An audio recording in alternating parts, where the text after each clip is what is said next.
Author, professor, and blogger Jeff Jarvis, up next on Carpe Diem.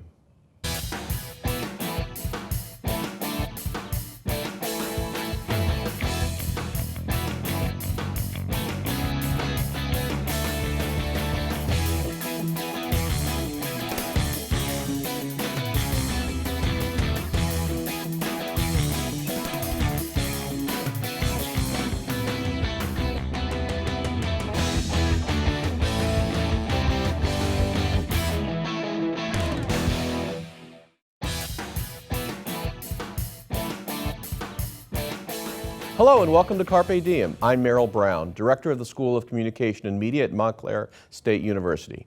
Joining me today is Jeff Jarvis, a trailblazer in the evolution of online news, blogging, and advertising. Jeff writes a widely read blog, buzzmachine.com, and is an author whose books include What Would Google Do and Public Parts, How Sharing the Digital Age Improves the Way We Work and Live.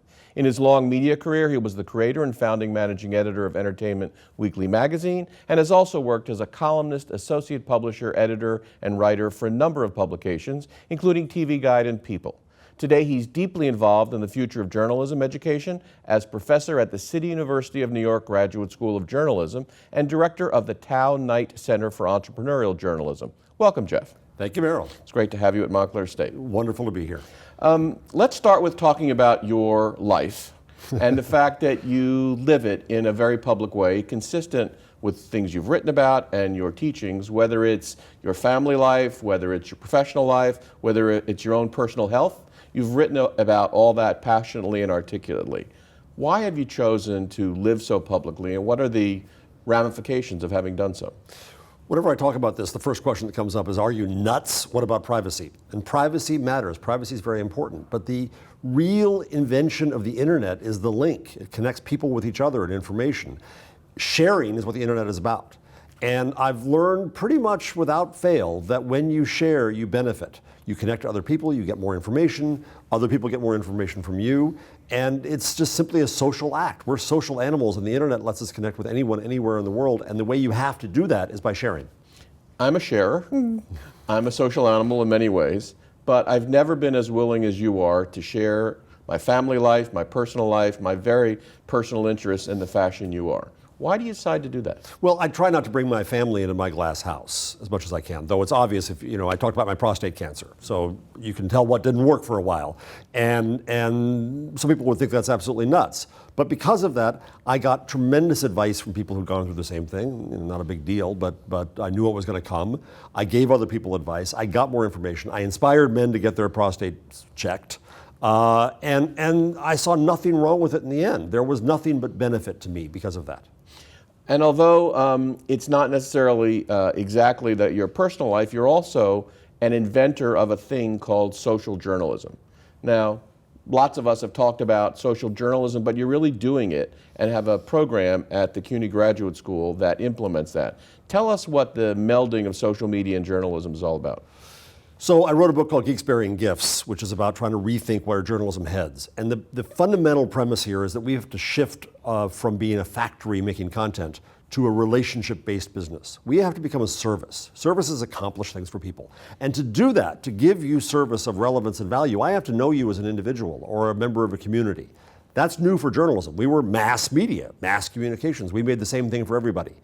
Well, that requires that we have to start to know people as individuals and know what their needs are. So social journalism tries to turn journalism on its head, and it says rather than starting with our content and what we want to do, what we think the world needs to know, start with the community. Understand that community's own definition of itself, understand its own needs through observation, through talking to people, then and only then decide what journalistic tools you can bring to do that. And those tools are now much broader than we ever had. Used to be all we had was articles. Now, yes, we have content, but we also have data. We have the ability to convene people. We have education, we have events, we have all kinds of things that we can do now to help a community meet its goals. And then at the end, we're going to have to decide whether we're successful or not on media-based metrics like reach and frequency, audience size, unique users, page views, time. All that's about us. Let's not forget revenue. And revenue. But what we have to do is decide whether we brought value to a community. Did we help a community improve its lot in life? That, in the end, is going to be, I think, the measure of journalism in the future. But that's not necessarily consistent with how many of the deans of journalism, if you will, have viewed it. It was viewed as our job being, let's gather information, let's give it to our various constituent publics, and let's have them figure out what to do with it. Right. And let's present it in a way that we thought our news judgment was valuable. But most American news sites I know now are getting the proportion of the audience that every day sees the homepage is now falling toward 10%. So most people don't see our news judgment anymore. Most people come to our news through Facebook and Twitter and other places like that. Look at the changes in Facebook with instant articles where the Washington Post is going to put all of its content on Facebook. This week, recently, Google announced a whole new means by which content can basically travel all over the web and into apps with its business model attached. This means we have to change the idea of what we are as brands, and we have to go interact with people wherever they are. And I think that the idea that we make a product, we tell you what you have to know today, that doesn't work anymore. Because you can find out what you want to know from many, many places, and we have to decide what our unique value is. At the same time, you're helping invent this field called social journalism, something you and I actually invented 10 years ago or so. This notion of entrepreneurial journalism is also a big part of the CUNY graduate program, as it is actually here at Montclair State. But what does that mean in the context of this reinvention? What does it mean to be an entrepreneur in CUNY in your view? It's all about trying to teach journalists the business of journalism, because we were irresponsible stewards, protectors of journalism. I started a magazine called Entertainment Weekly many years ago, and the complaints that I had about what the business side were doing were ignored because I had no business stripes. I was just an editor. This is church and state. Yes, we were supposed to stay away from business. It was corrupting. What it meant was that we became poor protectors, that huge strategic decisions were made about our industry, and we thought we had no role in them, that it wasn't our job, and as a result, we're in the fix we're in right now, where we are still producing an old mass media product under old mass media business models in an entirely new reality. And we are so behind that journalists have to learn our business. So I started entrepreneurial journalism just as a pedagogical ploy to do that. But it turns out the students want to start their own businesses. So I got grants, and we give grants to students in many cases, and we help students now start. So we started the first master's and advanced certificate in entrepreneurial journalism in the country. And it doesn't mean that every student must become an entrepreneur. It doesn't mean that every student must start a business. But every student must learn the business of journalism, the dynamics of journalism, and many of our students go off and start businesses. Speaking of which, the digital media business is perceived to be under siege right now as we move from an ad-based model to something new and different, it seems. Ad blocking, oversupply of inventory in terms of ad units. There are a lot of problems with the current model, even though there's hundreds of millions, billions of dollars of ads that today support digital media, but that's at risk. How should that problem be approached? There are some who say we should give up on advertising and go to paywalls. I don't believe that. I don't think there's enough money from public pockets or from generosity and people and foundations to support the journalism we need. We still need advertising, but the growth of ad blockers, the fact that Apple has now added ad blocking essentially to its operating system, tells us that the public is fed up, has had it. We in media have been complicit with advertisers in annoying our own users, and we've got to stop that. So I've come to believe very recently that we in journalism, paradoxically, must take a role in fixing advertising. Because the advertisers aren't going to do it, the agencies aren't going to do it, they try to get away with stuff. We are the ones who should be protecting our audience and giving our audience greater relevance and value as a result. Now that has another paradox, which means that if I'm going to give you greater relevance in the service I give you as a journalist, if I'm going to give you greater relevance in the service I give you as an advertiser, I have to know more about you. So we have to have a relationship of higher trust. And we've blown that too, because people don't trust what we do with cookies on our computers, and they don't trust what we know about them. So we have to change our fundamental and essential relationship that we have with the public and then try to bring that to advertisers. First, we have to learn it, and then we have to teach the advertisers. That's not encouraging because we're at the beginning of that exercise, right? There's a long way to go. Exactly. I mean, you and I have no choice as teachers and media students to try to encourage new thinking, but when it comes down to the bottom line, we're sort of nowhere at that exercise, right? Right, but that's why you and I each have centers at our university. That's what the role of the university is to push forward. When we started our degree in social journalism, my dean, Sarah Bartlett, and I didn't know whether there'd be uptake in the industry. We now find as our students are getting near their first graduation, there's more employers than we have students to give them. So we have to stay ahead. And I think it's important now for us to get ahead of the industry in a university, because the media companies themselves are either, if they're old, they're scared to death and cautious even now. And trying to wring the last nickel out of their traditional businesses. Exactly. And if they're new, they're busy. They're trying to figure out what's what. They're not necessarily in a mode of wanting to share with the rest of the world. They're trying to figure out what they're going to be, and they're going to make mistakes along the way. People like Vox and Business Insider and Quartz are doing amazing and wonderful new things. And part of what we can do as a university, I think, is get the best practices from them, learn lessons from them, and share that across the industry.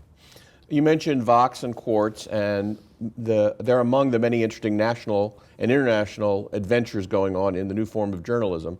And it seems like we've come a long way in figuring a lot of that out. What you and I have been struggling with for a long time is figuring out what the local model is. Mm-hmm. And I'd say for all the progress made on inventing new models at Vox and elsewhere, the local situation is not much better than it was a decade ago. We have a center, as you mentioned, at Montclair State devoted to trying to figure that out. You've done a lot of work. Where are we in trying to figure out this local situation from where you sit? There are some funders who are very proud of what has happened in great measure thanks to Montclair State and the Center for Cooperative Media here and the New Jersey News Commons here.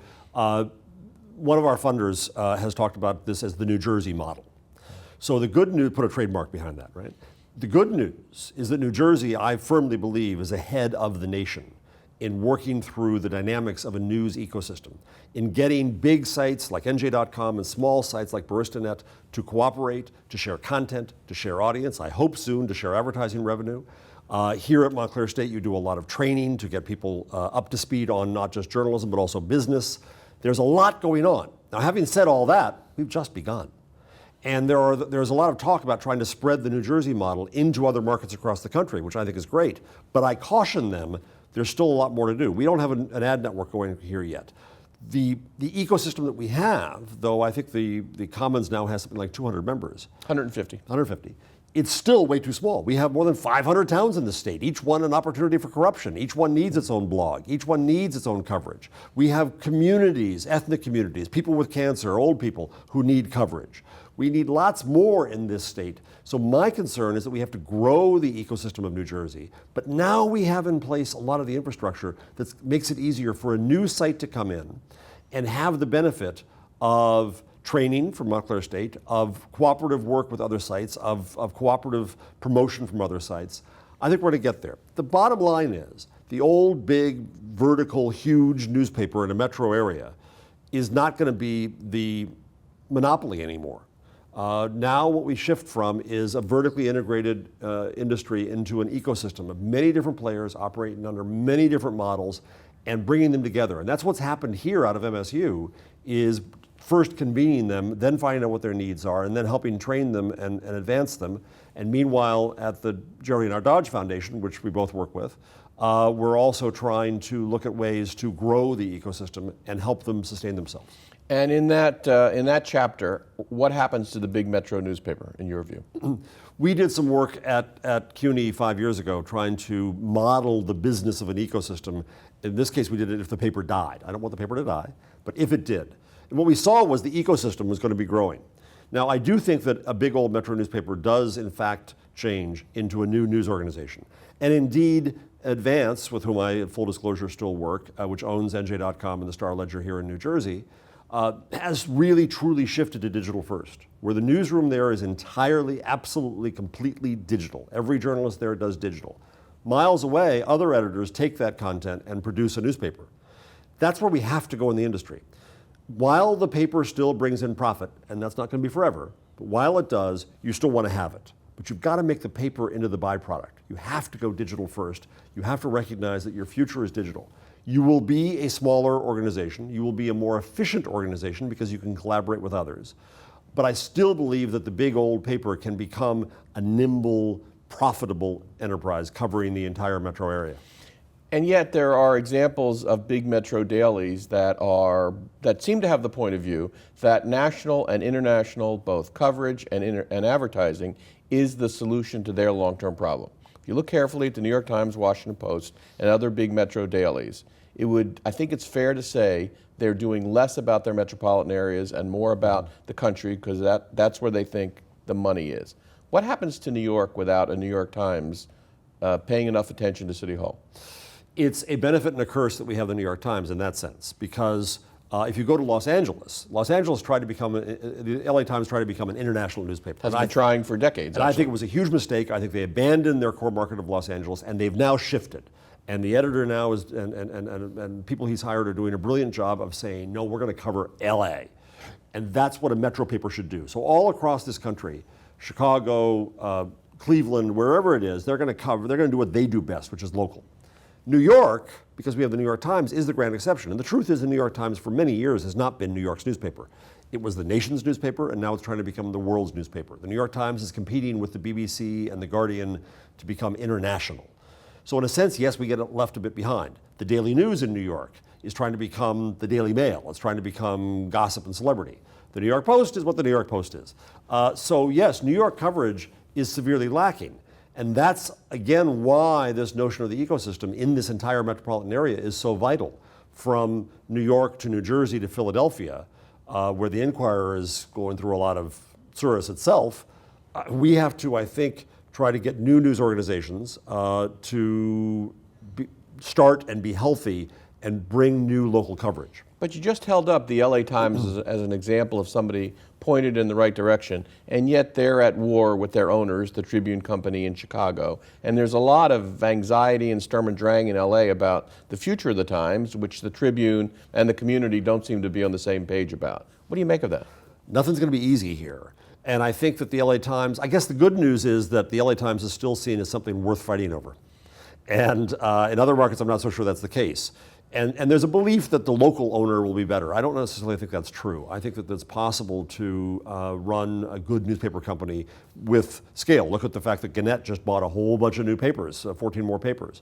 And yes, it'll become a bit cookie cutter, and yes, there are issues there, but we must find new efficiencies in this industry. It's interesting, though, that the men and women of Los Angeles seemed really concerned about a paper that many of them have abandoned and are looking to other media for solutions, and yet there is this war over the future of the LA Times. I guess they're looking for their billionaire, as the Boston Globe has found its billionaire, and the Washington Post has found its. Well, Tribune Company had its billionaire, Sam Zell, and that didn't go so well. Wrong billionaire. Yeah. And I'm not sure that having your rich owner is the solution. The problem we have in journalism, it goes back to what we said before, is that we journalists were always scared of and contemptful of business.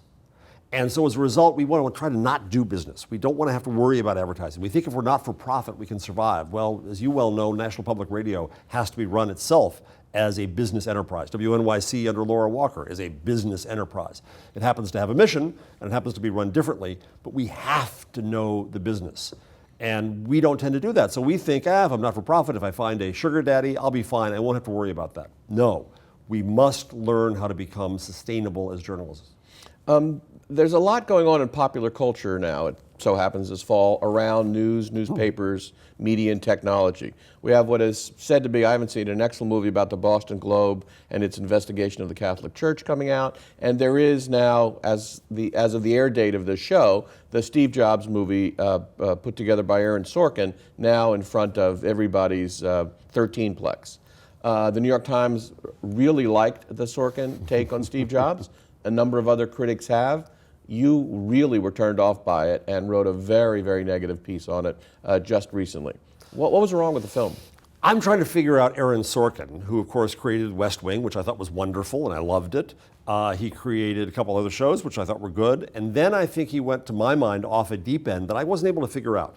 I hated the movie The Social Network. I think it lied about Mark Zuckerberg. Largely praised by critics. I don't care. I think that it's just stating a fact. Aaron Sorkin, the writer, who's a brilliant writer, has a thing about technology. He doesn't like technology and the technologists who make it. And that became clear in his treatment of Mark Zuckerberg and the Social Network. Now comes along Steve Jobs, where he basically treats Steve Jobs as nothing but a dystopian personality, an entire destroyed world himself, and all you get is this uncomfortable view of him, much of which is true, but it's not clearly all true, otherwise he couldn't have done what he did. So my theory about Sorkin, finally, is if you look at him, he admires people who changed the world. He created a president we loved. If only we could do that ourselves. That would be Martin Sheen. Martin Sheen in The West Wing. He in Newsroom, a show I also couldn't stand, he wanted to lionize cable news. Now, I disagree. I think cable news in this country is awful and terrible. but he wanted to put it up on a mountaintop. He wanted to respect politicians and journalists. Technologists, on the other hand, not so much. And I finally realized, I think, it's my, if he can psychoanalyze Zuckerberg and Jobs, why can't I psychoanalyze him on the basis of his movies? You have that pundit license, yes. And so I think that in his hatred of technology, I think there's a jealousy there. That here you have these geeks, these mere technicians. They make toys, they make gadgets, they make gimmickry, yet they're changing the world. Yet they're admired and eulogized in Jobs' case as a beloved artist. And here Sorkin is, a filmmaker, an artist who's supposed to change the world with all these tools, and he doesn't have nearly the influence that they do. And he can't figure it out. Well, but he has figured it out, at least. He has a vision of it, and it's pretty dark, right? He's figured out that he doesn't like them. He's dismissive of technology. He's dismissive of what they've done. He presented Mark Zuckerberg's entire motive for starting Facebook as getting laid, when in fact it was a lie. Zuckerberg had a girlfriend, but he made the story that he couldn't get a date and thus he had to start the social network to do that. It just simply wasn't true. It was his theory. In the case of Steve Jobs, he just portrays him as a nasty, mean, horrible, awful capitalist who wants to just build and make money for the sake of doing that and have power. In fact, I think Steve Jobs, for all his problems, was indeed an artist who wanted to empower people to make beautiful and magnificent things and to help them in turn create. And I think that's kind of gorgeous and wonderful. But that's not the way Sorkin sees it. Sorkin is dismissive of their technologies and them. And I think he's wrong, but that's his opinion. And I couldn't figure out why, but now I think it's because he's envious. But we live in a world of Apple in many ways, and Apple's full of contradictions, isn't it? It purports to be open to the public, and yet it's closed. Every entrepreneur has to qualify in some fashion to enter the Apple store. The Apple world isn't quite so wonderful, right? Indeed, I myself live la vida Google. I have my Nexus phone. Okay. I live in the Google ecosystem. So I have a Chromebook and Nexi, and that's how I live. Because Apple was too closed. I wrote a book called What Would Google Do, trying to say that Google understood this new world of the internet and how can we learn from Google. And I had a series of rules that I imputed to Google about what made them successful. And everyone who reads it comes along and says, but Apple violates every one of those rules. And I've always said, yes, if you are that good, you can violate all those rules, but only if you're that good. And Steve Jobs was indeed that good. He could set his own rules, create his own closed systems, made them so good, we wanted them even in the limitations he put on us. But if you're not that good, you won't get away with that. But nobody is all that good, right? I mean, Google reads my mail, right? I mean, how do you rationalize the inadequacies of Google in that context? I think that the improvement that I've gotten in my mail has been miraculous thanks to Google. Outweighing the fact that they read it. Of course. Even in Germany, where I do a lot of work in Germany, where they are obsessive about privacy matters for a whole bunch of reasons. Even there, Google executives told me that there was no complaint about Google priority inbox mail. Yes, Google's reading your mail, but thank you. That's the way that Google can prioritize my mail and get rid of the spam that I don't care about. When the service is valuable enough, when there's a relationship of trust there, it is possible, I think, for us to give people service. This is a lesson we have to learn in media. We've got to learn how to know people as individuals, how to know about them, how to know where they live and where they work. Google, right? When I leave here, I'll go on Waze and we'll say, are you going home? Google knows where I live and where I work. My local newspaper doesn't know even that about me. That's shameful. So we've got to learn from Google and learn how to have personal relationships with people so we can give them greater value as a result. I'd like to close our conversation on a hopeful note about journalism and journalism education. You are a major part of a relatively new journalism school, just started in recent times, in part by you and in part by me. I now help run a journalism program here at Montclair State. It's in its second year as a major and has grown from a dozen students or so in its first year to 4 times that. So there's a great interest in journalism education from a lot of places, which is ironic because we know the field is in, at best, transition, at worst, collapse. Why is that? So I start every class, I get the privilege of brainwashing our entire wonderful incoming class of 110 students this year. And I always start saying, do your parents and friends think you're nuts being here? And they pretty much say yes. But I think, indeed, it is a great time to be a journalism student. And if I didn't think that, we'd both be frauds doing what we're doing. We'd Right. be leading them over the cliff. The reason it's a great time is because I look at my room full of students and I say, you're the ones responsible for changing journalism, for fixing it, for rescuing it. After the Gutenberg press came along, it took 150 years for anyone to think to invent a newspaper. We don't know what the net is yet. We're still transposing our old models on the new model. We have a lot of invention and creation yet to be done, and it's our students who are going to do that. And that's why it's exciting for us to be in our position. So a moment of ferment is a moment of opportunity and a moment for important education, right? I always say to the students that journalists tend to look at problems and report them and stop there. Engineers look at problems and look for solutions. Entrepreneurs look at problems and look for opportunities. We have to teach journalists to look for solutions and opportunities. Do your students come to the graduate program wary, down? Are they looking to be uplifted? How do they start the program? Most of them coming out of the industry, they're being retrained for, in effect. A lot. We have quite a mix. Our median age is 27. We're a graduate school, so they've come from other careers. Many of them aspire to what they know. They aspire to the old industry. They want to be magazine writers and such. And some of them do, in fact, become that. But a huge number of them get very excited about what's new, that they want to become podcasters, they want to become entrepreneurs, they want to become web video people. And so disrupting the media, reinventing the media is what takes over their passion. And that's what gives me the greatest hope. And on that hopeful note, I think we'll close for this time. Great having you. Thank you, Great Merrill. conversation, and thanks for all you do for New Jersey and for the students at CUNY. Thank you. If you'd like more information about this episode of Carpe Diem or any other Carpe Diem, or if you want me to help you find Jeff Jarvis, you can write to us at the email address on your screen, carpediem@mail.montclair.edu, or call us at 973-655-5158. For Carpe Diem, I'm Merrill Brown. Thanks for watching.